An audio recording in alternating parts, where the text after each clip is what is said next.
What have you learned about Spencer Ware now that he's been your featured guy for a week and a half? Aggressive, fierce, downhill, powerful runner, running back that you see out of Spencer. Runs very violently, if you can figure that out. But runs hard, and has done a nice job in the last couple of weeks coming in and getting the bulk of the load last week.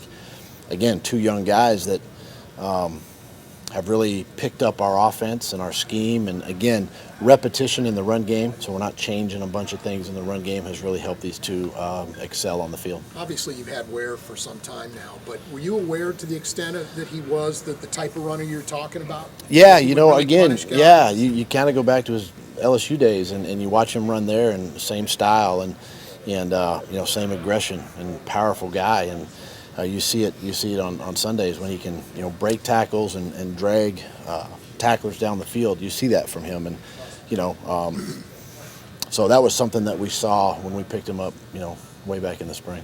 You've had 3 different guys rush for 100 yards in a game this year. What does that say about your offense? Anything?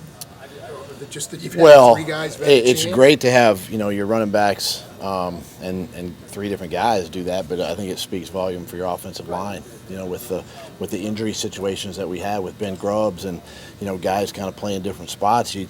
Now those guys are focused in, they're tuned in. You get the same 5 every week, and you're rolling, and it's a credit to Coach Heck and the offensive line, really, because that's where it starts, run or pass. It starts with those guys, and they've done a really good job. Well, and it wasn't the same 5 last week. I mean, you guys had to mix and match, and how much has your versatility been tested this year, on the offensive line? It's been tested, and it's going to be tested week in and week out. That's the nature of the National Football League, and again, it goes back to Coach Heck and just getting his guys ready to play, and getting them even the 6th and 7th guy who are going to dress on Sunday, to give those guys reps during the week and have them mentally prepared, when they have to go in the football game, which we had to use all of them last week. So, and then shift some guys around by position. And I thought Zach did a great job at center last week, filling in and filling in for Mitch. So, it's just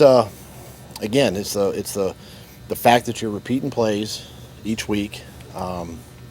Scheme stays the same, and just teaching fundamentals and detail, and the guys are doing a fine job. So Zach was getting reps at center and guard during practice? He only gets it like in pre-practice, when we work with the quarterback center exchange. Right. Zach will get a couple reps with Chase, and then he always gets the service team reps, so he's getting practice snaps there. So it's not, and then he got it in preseason, so it's not unfamiliar to Zach.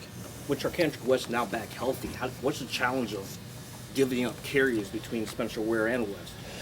I don't think it is a challenge. I think it goes without saying. I think it's still that running back by committee, and I think you have to use them both. And here's 2 young running backs that are playing a lot, and we're getting to that time of the season now where bodies are really getting sore and nicked up and banged up, and to use 2 different guys. You see Charcandrick is more of that slasher, quick cutting guy, and then here comes 32, a big physical, fullback type, halfback type guy that can hit you downhill. So it's a little bit of a change of pace, I think, for a defense, and it's great to give both of those guys equal opportunity.